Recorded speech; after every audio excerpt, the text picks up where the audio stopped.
Kaisarnya Ratu Ningrum, ya, Ratu Ningrum, Ratna Ningrum. Ini anaknya.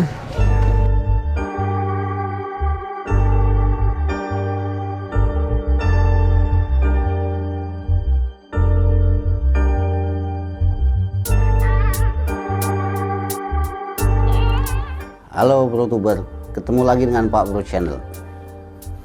Belakangan ini kembali mencuat isu Sunda Empire ketika persidangan terhadap 3 orang petinggi Sunda Empire digelar secara virtual. Sebagaimana yang diberitakan oleh Tribun Online, terungkap fakta baru bahwa mereka mendirikan Sunda Empire adalah untuk memulangkan kedua orang putrinya, yaitu Fathia Reza dan Lamia Roro yang berada dalam tahanan Malaysia. Siapakah Fathia dan Lamia ini dan bagaimana kondisinya sekarang?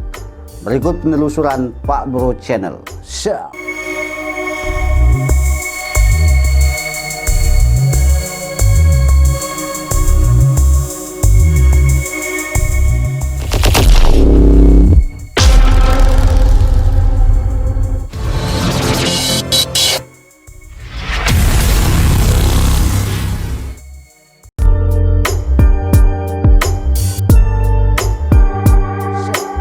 Setelah video mengenai 2 orang putri dari Sunda Empire yang Pak Bro upload di channel ini viral beberapa bulan yang lalu, banyak netizen yang mengomentari atau langsung menghubungi Pak Bro yang memberikan informasi lebih terperinci lagi mengenai kedua orang putri ini, yang mengungkap keberadaan kedua wanita ini. Di antaranya adalah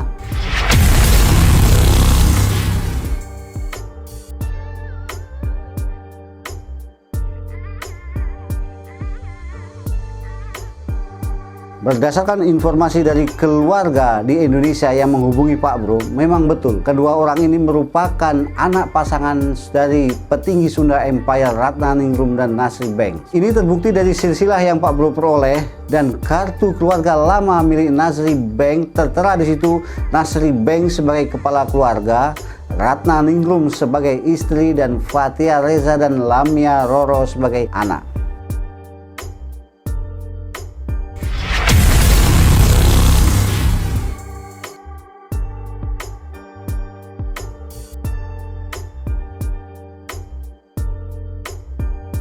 Berdasarkan beberapa sumber yang menghubungi Pak Bro, Fathia dan Lamia pernah bersekolah di Indonesia.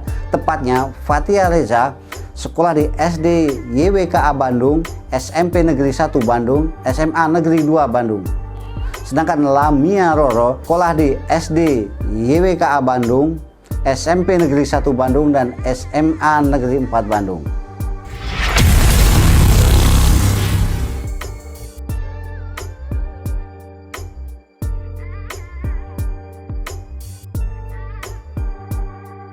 Berdasarkan keterangan dari seorang netizen WNI yang merupakan mantan aktivis UNICEF yang pernah sama-sama dalam tahanan, bahwa kedua wanita ini sering didatangi oleh seseorang yang katanya dari United Nations, keturunan India Malaysia, yang berkunjung dan memberikan uang saku kepada mereka.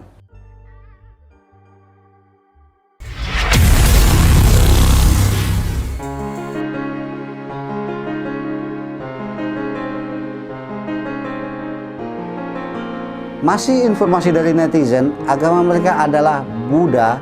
Ini dilihat dari pengakuan dan ibadah yang mereka lakukan.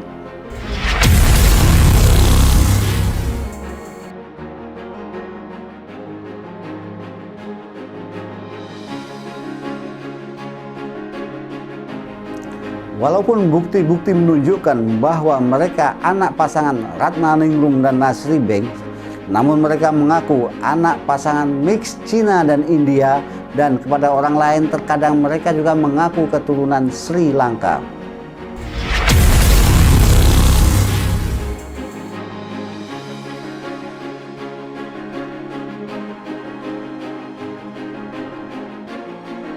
Fathia dan Lamia dalam kesehariannya berkomunikasi menggunakan 3 bahasa, yaitu bahasa Inggris, bahasa Mandarin, dan bahasa Melayu.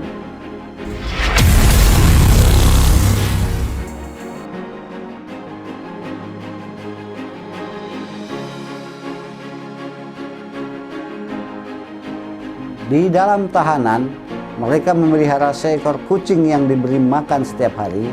Selain itu, setiap mendapat jatah makan berupa roti selalu disuir-suir dan dilemparkan melalui jendela untuk memberi makan burung merpati liar.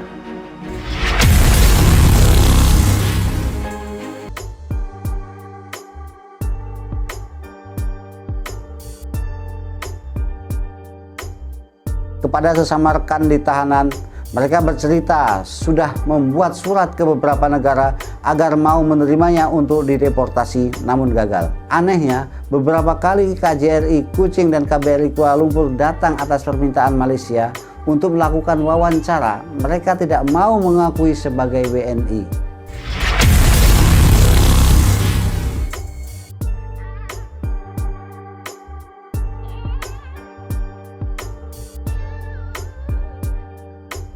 Berdasarkan Undang-Undang Nomor 12 Tahun 2006 Pasal 23 huruf I, seorang WNI akan kehilangan kewarganegaraan jika bertempat tinggal di luar wilayah negara Republik Indonesia selama 5 tahun terus-menerus, bukan dalam rangka dinas negara, tanpa alasan yang sah dan dengan sengaja tidak menyatakan keinginannya untuk tetap menjadi warga negara Indonesia sebelum jangka waktu 5 tahun ini berakhir. Dan setiap 5 tahun berikutnya yang bersangkutan tidak mengajukan pernyataan ingin tetap menjadi warga negara Indonesia kepada perwakilan Republik Indonesia yang wilayah kerjanya meliputi tempat tinggal yang bersangkutan. Tetap bersama Pak Bro Channel.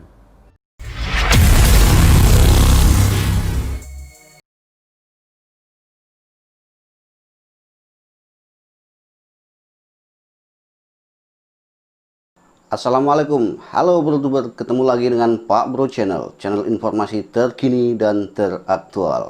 Ketika menyaksikan berita yang sedang viral saat ini, saya dan sebagaimana sebagian besar masyarakat Indonesia lainnya hanya bisa tersenyum kambing.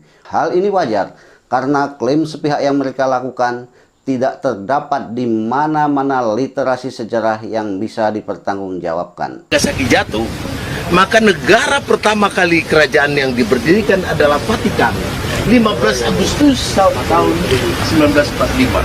15 Agustus 1945 kemudian Vatikan membentuk negara-negara lain, Inggris, Amerika, British, seluruhnya. Tahun 2020 berakhir. Tahun 2020 berakhir. Sebelum masa itu berakhir, maka kita persiapkan dari sekarang 2018, 2019, 2020. Tidak bisa tidak, harus kita siapkan waktu itu, di mana setiap orang akan hadir untuk memperpanjang negerinya, atau kalau tidak, mereka akan berhutang sampai dunia kiamat. Kita bisa mengampuni sistem penggunaan aset-aset bumi asal mereka datang ke Bandung, mendaftarkan diri kepada sistem imperium dunia, namanya Kekaisaran Sunda, Kekaisaran Matahari. Begitu, ya.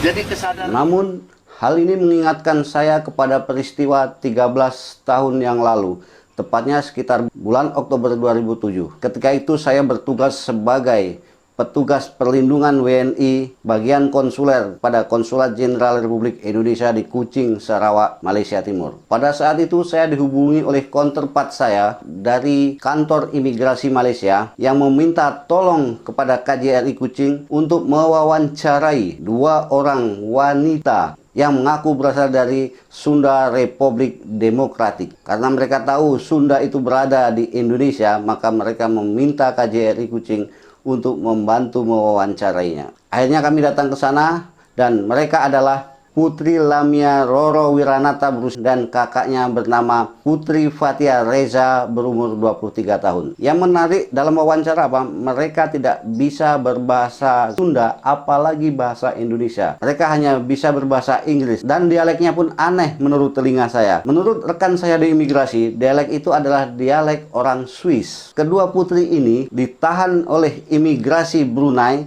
kemudian dideportasi ke zona bebas perbatasan antara Brunei dan Malaysia, yaitu di daerah Miri, Sarawak, kemudian ditahan selama 51 hari. Kedua putri ini terperangkap di zona bebas. Mereka datang dari Swiss ke Singapura, kemudian ke Brunei. Di Brunei menginap di Hotel Empire, kemudian ditangkap oleh otoritas Brunei karena Brunei tidak mengakui paspor yang digunakan.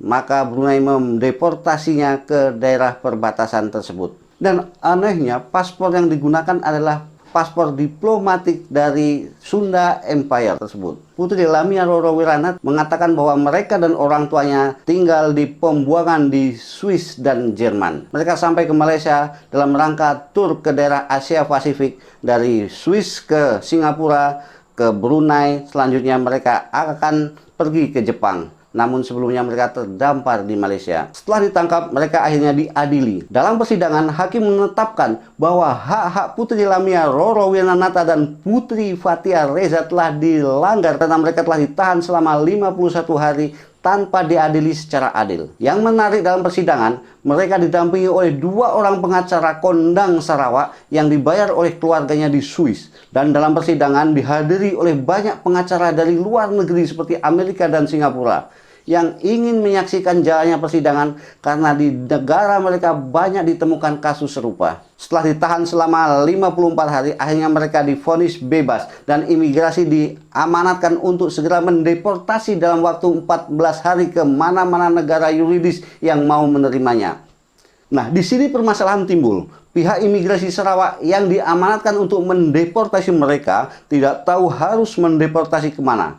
Berdasarkan nama kedua wanita tersebut dan nama daerah asal Sunda, mereka menduga kemungkinan kedua wanita ini sebenarnya berasal dari Indonesia. Karenanya pihak imigrasi Sarawak minta bantuan kepada KJRI Kuching untuk mewawancarai wanita tersebut. Dari hasil wawancara tersebut, mereka memang tidak bisa dibuktikan warga negara Indonesia, sehingga tidak banyak yang bisa dibantu. Mereka tidak mempunyai identitas Indonesia seperti KTP, mereka tidak bisa berbahasa Indonesia, berbahasa daerah Sunda pun tidak bisa, dan yang paling penting mereka mati-matian tidak mau mengakui bahwa dia orang Indonesia. Dan paspor yang mereka pegang adalah paspor diplomatik dari Sunda Democratic Empire tersebut. Di sini nasib kelam sang putri pun dimulai. Otoritas Malaysia mengalami dilema berpanjangan. Mereka tidak dapat dideportasi karena tidak ditemukan dalam peta dunia negara asal mereka, yaitu Sunda Democratic Empire tersebut. Sementara mereka harus dibebaskan dan imigrasi tidak dapat menahan seseorang yang sudah divonis bebas dalam lebih daripada 14 hari. Akhirnya mereka terombang-ambing, dipindahkan dari satu tahanan ke tahanan imigrasi yang lainnya. Hingga saat ini tahun 2020 sudah 13 tahun sang putri masih ditahan tanpa ada kejelasan mau dideportasi kemana. Tadinya saya sudah melupakan kisah ini, tapi setelah viral munculnya Sunda Empire di Bandung, saya jadi teringat kembali dengan kisah 13 tahun ini. Apakah ini ada kaitannya? Apakah betul ada petinggi Sunda Empire dalam pembuangan di Swiss dan Jerman? Dan kalau ini lelucon atau kumpulan orang stres, kenapa kasus yang menarik pengacara asing dari Amerika dan Singapura untuk mengikuti persidangan?